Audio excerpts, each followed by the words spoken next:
Welcome from once again to another video. हा video खूप महत्त्वाचा आहे कारण की या व्हिडिओमध्ये आपण कोणत्या कास्टमध्ये जास्त स्कोप असणार आहे त्या संदर्भात माहिती बघणार आहोत.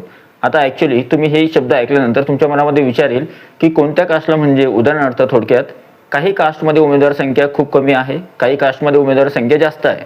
आता उदाहरणार्थ काही कास्टला रिझर्वेशन सुद्धा जास्त आहे, मग ज्यांचं रिझर्वेशन जास्त त्यांना जागा सुद्धा जास्त येणार आणि त्यांना संधी सुद्धा जास्त मिळणार. पण काही कास्टला जागा तर कमी येणार, पण त्यांच्यामध्ये जी कॉम्पिटिशन आहे ती खूप कमी आहे, त्यामुळे त्यांचा मेरिट जो आहे साहजिकच कमी येणार आहे. मग अशा कोणत्या कास्ट आहे, कोणत्या कास्टला बेनिफिट होणार आहे, कोणत्या कास्टला जास्त स्कोप आहे, त्या संदर्भात माहिती आपण या व्हिडिओमध्ये बघणार आहोत. व्हिडिओ जो आहे पहिल्यांदा बनवतोय आपण, कारण की कास्ट संदर्भात आतापर्यंत कुणीही कोणत्याही प्रकारचा व्हिडिओ बनवला नाही आणि या व्हिडिओमध्ये तुम्हाला ती पूर्ण माहिती मिळणार आहे. तुमच्या कास्टमध्ये खरोखर स्पर्धा आहे किंवा नाही, तुमच्या कास्टला नेमका किती स्कोर लागू शकतो किंवा स्कोप आहे किंवा नाही, ते सगळं तुम्हाला या व्हिडिओमध्ये कळणार आहे. व्हिडिओ जो आहे खूप महत्त्वाचा आहे, व्हिडिओ पूर्ण बघा. व्हिडिओ स्टार्ट करण्या अगोदर जर तुम्ही चॅनलवर नवीन असाल तर चॅनलला सबस्क्राईब करा, या व्हिडिओला लाईक करा, या व्हिडिओला हाईप करा आणि या व्हिडिओला जास्तीत जास्त शेअर करायला विसरू नका. तर चला सुरू करूया आजचा व्हिडिओ.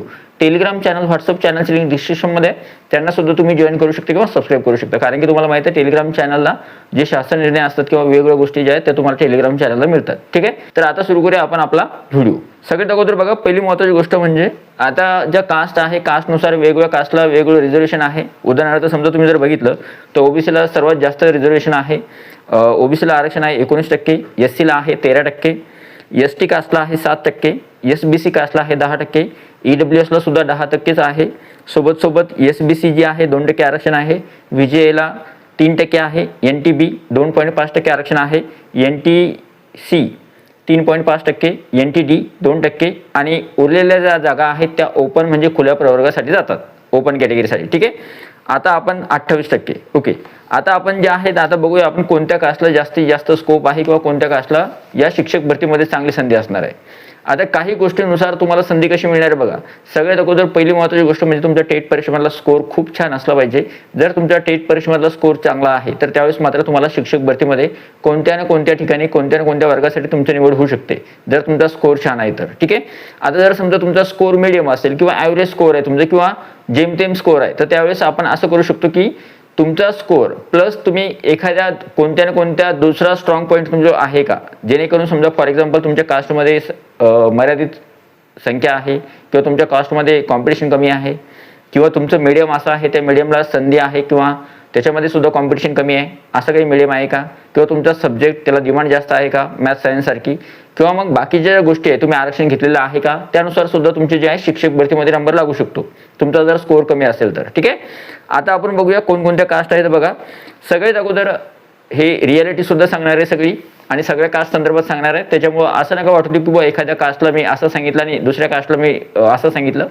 माझं काम आहे रिअल प्रूफ जे आहे किंवा रिअल डेटा जो आहे तो तुमच्या समोर मांडणे. ठीक आहे, तर सगळ्यात अगोदर बघा, पहिली महत्त्वाची गोष्ट मी चांगले पॉईंट सुद्धा सांगणार आहे आणि वाईट पॉईंट सुद्धा सांगणार आहे. तर सगळ्यात पहिले महत्त्वाची गोष्ट ओपनचा डिस्कशन करूया आपण. ओपन संदर्भात बघा, ओपनसाठी जागा जास्त येतात, पण ओपनच्या जागेवर बाकीच्या ज्या कास्टचे जे उमेदवार आहेत त्यांचा सुद्धा हक्क असतो आणि जर समजा एखाद्या कॅटेगरीचा कॅन्डिडेट आहे तर तो ओपनच्या ज्या जागा आहेत त्या जागेसाठी तो पात्र असतो, त्या ठिकाणी तो एलिजिबल ठरतो. ठीक आहे, म्हणजे ओपनवाल्यांना बाकीच्या सगळ्यांसोबत जे आहे स्पर्धा करावी लागते.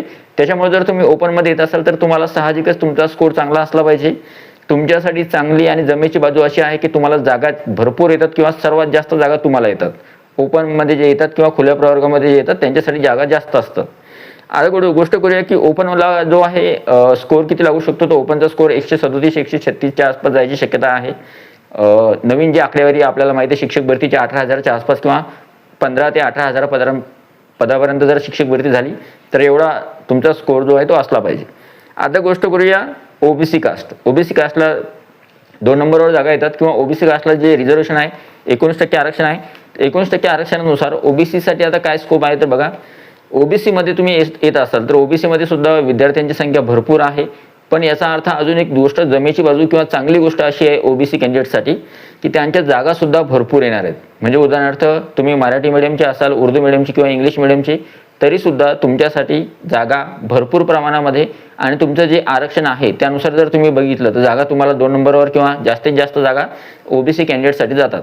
आता ओबीसीमध्ये विद्यार्थी संख्या तर भरपूर आहे, मग कोणकोणत्या विद्यार्थ्यांना जास्त वाव असणार आहे तर बघा, आता जर समजा तुमचा स्कोर ओबीसीसाठी जर बघितला आपण तर ओबीसीसाठी तुमचा स्कोर जवळपास 126 ते 136च्या आसपास असावा, जेमतेम स्कोर. ठीक आहे, 126 ते 136 पर्यंत. आता जर समजा तुम्ही ओबीसी मध्ये येत आहे आणि तुम्हाला जर वाटतं आपला शिक्षक भरतीमध्ये नंबर लागलाच पाहिजे, तर त्यावेळेस काय करायचं, तुम्ही मेल आहात किंवा फिमेल आहात त्यावर सुद्धा ठरतं. जर तुम्ही फिमेल आहात तर तुम्हाला चान्सेस जास्त वाढतात, मेल असतात तर तुमचे सुद्धा चान्सेस वाढतात, फक्त तुमच्या सब्जेक्टनुसार आणि बाकीच्या गोष्टींनुसार. आता कसं ते क्लिअर कट सांगतो बघा. जर तुम्ही ओबीसी मध्ये येत असाल आणि तुमचं स्ट्रीम कोणती आहे, आर्ट आहे, सायन्स आहे का कॉमर्स आहे, त्यानुसार तुम्हाला निवड करावी लागणार, त्यानुसार प्रिफरन्स द्यावे लागणार आणि त्यानुसार तुमची निवड ठरणार. ठीक आहे. आता वर्ग 1 ते 5 जर विषय केला आपण, तर वर्ग 1 ते 5 साठी तुम्हाला मेरिट सर्वात कमी लागेल किंवा स्कोर कमी लागेल. 6 ते 8 साठी थोडं कमी लागेल, त्यापेक्षा 9 ते 10 आणि 11वी 12साठी तुम्हाला जास्त स्कोर लागणार आहे. जर तुम्ही ओबीसी मध्ये येत असाल तर तुमचं मीडियम कोणतं आहे ते सुद्धा महत्त्वाचं आहे. मराठी मीडियम, इंग्लिश मीडियम किंवा उर्दू मीडियम. मराठी मीडियममध्ये थोडी स्पर्धा जास्त असणार आहे, इंग्लिश उर्दू मीडियममध्ये स्पर्धा थोडी कमी आहे. नंतर जर आपण विषय केला की जर समजा तुम्ही ओबीसी मध्ये येत आहे आणि तुमचं जर सायन्स मॅथ आहे किंवा मॅथ सायन्ससाठी तुम्ही अप्लाय करणार आहात वर्ग 6 ते 8 साठी, तर त्यावेळेस तुम्हाला चांगला स्कोप आहे, त्याच्यामुळे तुमचा स्कोर कमी जरी असला तरी सुद्धा चालते. आरक्षणाच्या बाबतीत बोलूया. जर तुम्ही ओबीसी आहात, तुम्ही कोणत्या प्रकारचं आरक्षण घेतलेलं आहे, तर त्यावेळेस निश्चितच तुम्हाला त्या आरक्षणाचा फायदा होईल आणि तुमचा स्कोर 115, 110, 112च्या आसपास असला तरी सुद्धा तुमची निवड होऊ शकते.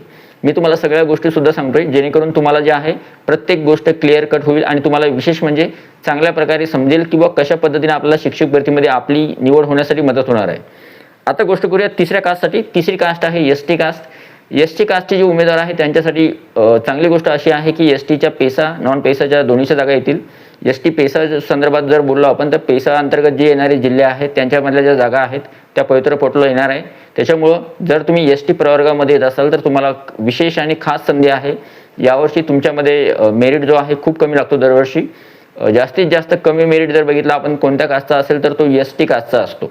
त्याच्यामुळे तुम्हाला चांगल्या प्रमाणात संधी आहे. तुमचा स्कोर 100 अबोव जरी असला, 100 किंवा 105, 110 अबोव जरी असला तरी सुद्धा तुमचा नंबर शिक्षक भरतीमध्ये लागू शकतो. 115, 118, 120, 126च्या आसपास तुमचा स्कोर असेल तर शिक्षक भरतीमध्ये नंबर तुमचा इझिली लागू शकतो. आता एसटी कास्टमध्ये बघा, एसटी कास्टमध्ये तुमचा जर आपण जर स्कोरची गोष्ट केली तर तुमचा स्कोर जेमतेम 106 ते 111, 12च्या आसपास तुमचा स्कोर असला तरी सुद्धा तुम्ही नवीन जी आकडेवारी आहे त्यानुसार तुम्हाला स्कोप किंवा तुम्हाला संधी आहे या शिक्षक पद भरतीमध्ये. एसटी कास्टसाठी अजून एक गोष्ट महत्त्वाची आहे की एसटी मध्ये तुम्ही आरक्षण जर बघितलं एसटीचं तर एसटीचं आरक्षण आहे जवळपास 7%. 7%नुसार यांना जागा येतात आणि जवळपास उमेदवार संख्या भरपूर आहे. पण उमेदवार संख्या भरपूर जरी असली तरी सुद्धा मार्क्स मात्र काही उमेदवारांना आहे, काही उमेदवारांना मार्क्स थोडे कमी आहेत. त्याच्यामुळे संधी चांगल्या प्रमाणात मिळू शकते. पुढची जी कास्ट आहे ती आहे एससीबीसी. आता ही नवीन कास्ट किंवा नवीन आरक्षण जे मिळालंय मराठा उमेदवारांना, जे उमेदवार होते आणि मराठा आरक्षण ज्यांनी घेतलेलं आहे तर ते एससीबीसी कास्टमध्ये येतात. जर रिझर्वेशन बघितलं आपण तर 10% आरक्षण आहे एससीबीसी कास्टसाठी. जर स्कोरचा विचार केला तर आपण 123 ते 127, 28च्या आसपास तुमचा स्कोर असला पाहिजे तर तुमचं शिक्षक भरतीमध्ये निवड होऊ शकते. ठीक आहे. आता याच्यानंतर सुद्धा जर तुम्ही विचार करत असाल की एससीबीसी कास्टमध्ये असाल आणि तुमचं बाकीच्या गोष्टी जर स्ट्रॉंग असतील, मीडियम जसं मी पहिले अगोदर बोललो मराठी, इंग्लिश किंवा उर्दू मीडियम त्यानुसार तुम्हाला संधी असेल. नंतर तुम्ही जर आरक्षण घेतलं असेल तर त्यासाठी सुद्धा तुम्हाला संधी असेल. आणि जर तुमचं वर्ग 6 ते 8 साठी तुम्ही मॅथ सायन्ससाठी अप्लाय करताय किंवा लँग्वेज विषयासाठी अप्लाय करताय तर त्यावेळेस तुम्हाला अजून थोडं स्कोर कमी लागेल. अशा पद्धतीने एससीबीसी कास्टसाठी मी सांगितलं आहे. ठीक आहे. आता आहे पुढची कास्ट ती आहे ईडब्ल्यूएस. नंबर 2ची कास्ट जिचा मेरिट खूप कमी राहणार आहे यावर्षी ती कास्ट आहे ईडब्ल्यूएस. ईडब्ल्यूएस कास्टसाठी जवळपास जर स्कोर बघितला आपण तर 103च्या 110च्या आसपास, 103 ते 108-9 पर्यंत तुमचा स्कोर जरी असला तरी सुद्धा एवढ्यापर्यंत स्कोर येईल किंवा एवढ्यापर्यंत मेरिट येईल अशी शक्यता आहे. नाहीच 108, 109 पर्यंत आला तर 110, 112 पर्यंत मेरिट तुमचा येऊ शकतो. म्हणजे 115, 114, 115 स्कोरच्या आसपास तुम्हाला रेंज जरी पकडली तरी सुद्धा तेवढ्या स्कोरवर तुमचं काम होऊ शकतं.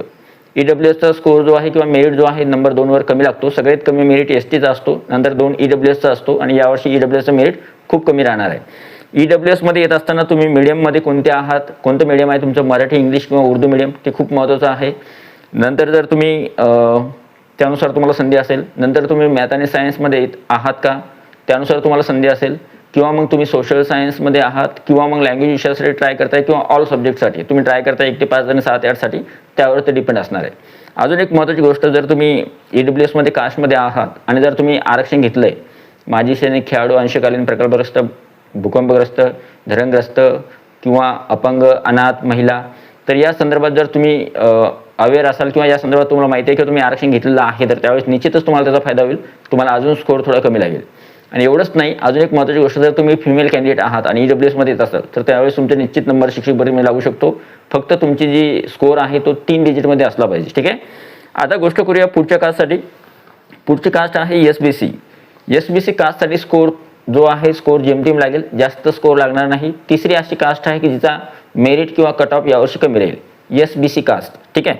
आता का सांगतोय मी, कारण की SBC कास्टचं जर आपण आरक्षण बघितलं तर EWSचं किती होतं, EWSचं 10% आहे आणि SCBCचं आरक्षण आहे 2%. आता 2% जर तुम्ही आरक्षण म्हटलं तर तुम्ही म्हणाल की बाबा खूपच कमी चान्स आहे, पण याच्यामध्ये उमेदवारांची संख्या फक्त 4000च्या आसपास आहे. 3 ते 4000च्या आसपास उमेदवार संख्या आहे.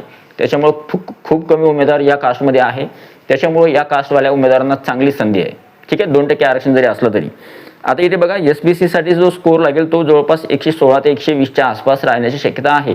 जर तुमचा याच्या आसपास स्कोर आहे तर तुम्ही शिक्षक भरतीमध्ये सेफमध्ये आहात. ठीक आहे. आता एक महत्त्वाची गोष्ट अजून सांगतो, SBC कास्टसाठी जर तुमचं मीडियम कोणतं आहे, मराठी आहे, उर्दू आहे, इंग्लिश मिडियम आहे किंवा हिंदी मिडियम आहे किंवा वेगळं एखादं कोणतं मिडियम आहे, त्यानुसार तुम्हाला संधी मिळणार आहे. आरक्षण जर असेल तर खूपच छान. यापेक्षा तुमचा स्कोर कमी असेल तर तुम्हाला शिक्षक भरतीमध्ये नंबर लागेल. नंतर तुम्ही प्रिफरन्स कशा पद्धतीने देता त्यानुसार सुद्धा तुमची निवड होण्याची शक्यता आहे.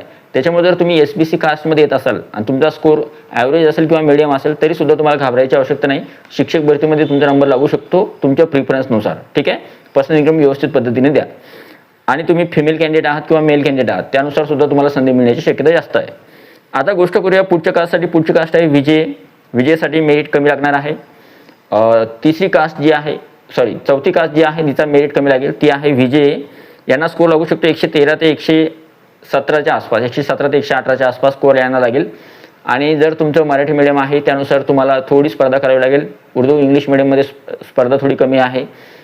लँग्वेजसाठी अप्लाय करता त्यावेळेस स्कोप आहे. मॅथ आणि सायन्ससाठी अप्लाय करता स्कोप आहे.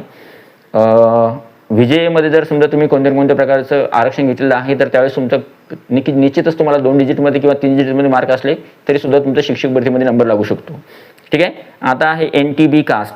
आता जवळपास NTB कास्ट जी आहे तर बघा मी जवळपास 3 प्रवर्ग सांगून देतो, NTB, NTC आणि NTD. NTBसाठी आरक्षण आहे, NTB प्रवर्गासाठी आरक्षण आहे 2.5%, NTCसाठी आहे 3.5% आणि NTDसाठी आहे 2%. याच्यामध्ये NTCचा मेरिट थोडा जास्त राहू शकतो. NTCचा मेरिट थोडा जास्त राहू शकतो NTB आणि NTD पेक्षा. ठीक आहे. आता NTBसाठी किती राहू शकतो तर NTBसाठी 118 ते 124-25 पर्यंत. नंतर NTDची जर गोष्ट केली आपण तर NTDचा मेरिट राहू शकतो 118 ते 123 पर्यंत राहू शकतो आणि NTCचा मेरिट 122 ते 126-27 पर्यंत जाऊ शकतो. 2-4 मार्काचा फरक आहे. ठीक आहे. आणि जर तुम्ही याच्यानुसार तुम्ही आता NTC जे प्रवर्ग आहे त्यानुसार तुम्ही मेल आहात का फिमेल आहात त्यानुसार तुम्ही संधी उचलू शकता. नंतर तुम्ही कोणत्या मीडियममध्ये येता, मराठी, इंग्लिश, उर्दू, हिंदी, त्यानुसार तुम्ही त्याची संधी घेऊ शकता. तुम्ही कोणत्या जिल्ह्याला टार्गेट करणार आहात, कोणता जिल्हा तुम्हाला निवडायचा आहे त्यानुसार पर्सनल इन्कम कसे देतात त्यानुसार तुमची निवड होईल. आणि तुमचा स्कोर ॲव्हरेज जरी असला तरी सुद्धा तुम्हाला शिक्षक भरतीमध्ये एक गोष्ट लक्षात ठेवा, जर तुमचा स्कोर 110, 115, 120, 125च्या आसपास आहे तर त्यावेळेस तुम्हाला सगळी गोष्ट जी ठरणार आहे तुमच्या पसंतीक्रमावर ठरणार आहे. जशा जाहिराती येतील तर जाहिराती आल्यानंतर तुम्हाला कशा पद्धतीने त्यांना पसंतीक्रम द्यायचे आहेत. तुमची पसंतीक्रम जर योग्य पद्धतीने दिले तुम्ही, जिथं कॉम्पिटिशन कमी आहे, जिथे विद्यार्थी जास्त जात नाही किंवा जिथे अप्लाय करणाऱ्या विद्यार्थ्यांची संख्या कमी आहे तर त्यावेळेस निश्चितच तुम्हाला त्या ठिकाणी निवडलं जाऊ शकतं तुमच्या स्कोरनुसार. आणि कारण की बाकीच्या विद्यार्थ्यांनी प्रिफरन्स दिले नाही त्यामुळे. ठीक आहे. तर या गोष्टींचं भान तुम्हाला ठेवणं आवश्यक आहे. आता गोष्ट करूया ओपनसाठी. ओपनसाठी मी तुम्हाला अगोदर सांगितलंय ओपनसाठी जे आहे स्कोर थोडा बाकीच्यांपेक्षा जास्त लागेल, पण ओपनना जागा जास्त असतात त्याच्यामुळे ओपनसाठी चांगली संधी आहे. अशा प्रकारे मी सगळ्या गोष्टी सांगितल्या. आणि कोणत्या कास्टला सगळ्यात जास्त कमी स्कोर लागेल किंवा कोणती कास्ट जास्त सेफमध्ये आहे तर बघा याच्यामध्ये ST कास्ट, नंतर तसं तर सर्व कास्ट सेफमध्ये असतात पण प्रत्येक कास्टला काही ना काही बेनिफिट असतो. तसंच मग काही कास्टमध्ये उमेदवार संख्या कमी आहे, कॉम्पिटिशन कमी आहे, त्यांना जागा येणार आहेत आणि त्यांच्या जागा ज्या राखीव असतात त्यांच्या प्रोग्रेससाठी आहेत त्या, तर त्याच्यामुळे त्यांना थोडी स्पेशालिटी आपण देऊ शकतो. अशी कोणत्या कास्ट आहेत तर त्या 2-4 कास्ट मी तुम्हाला सांगतो. एक आहे, तसं तर सर्व कास्टला आहे पण एक ज्या 2-4 कास्ट आहेत त्यांचे नाव सांगतो. पहिली कास्ट आहे ST, दुसरी आहे EWS, तिसरी आहे SBC, नंतर आहे विजय आणि नंतर आहे NTचे प्रवर्ग आणि नंतर SC कास्ट जी आहे SC कास्टला सुद्धा चांगल्या प्रकारे संधी मिळू शकते यावर्षी शिक्षक पद भरतीमध्ये. तर अशा प्रकारे हा व्हिडिओ होता आणि ही पूर्ण माहिती होती. आय होप हा जो व्हिडिओ आहे तुम्हाला आवडला असेल. या व्हिडिओला लाईक करा, व्हिडिओला हाईप करा आणि या व्हिडिओ खाली तुमचा जो अभिप्राय आहे कमेंट बॉक्समध्ये तुमचा अभिप्राय नक्की लिहा. व्हिडिओ आवडला तर व्हिडिओला लाईक करा, या व्हिडिओला जास्तीत जास्त शेअर करा. भेटूया पुढच्या व्हिडिओमध्ये. तोपर्यंत व्हिडिओ बघितल्याबद्दल थँक्यू सो मच. आणि तुम्ही हाईप करायला विसरता त्याच्यामुळे हाईप नक्की करा. Thank you so much. Take care. Bye bye.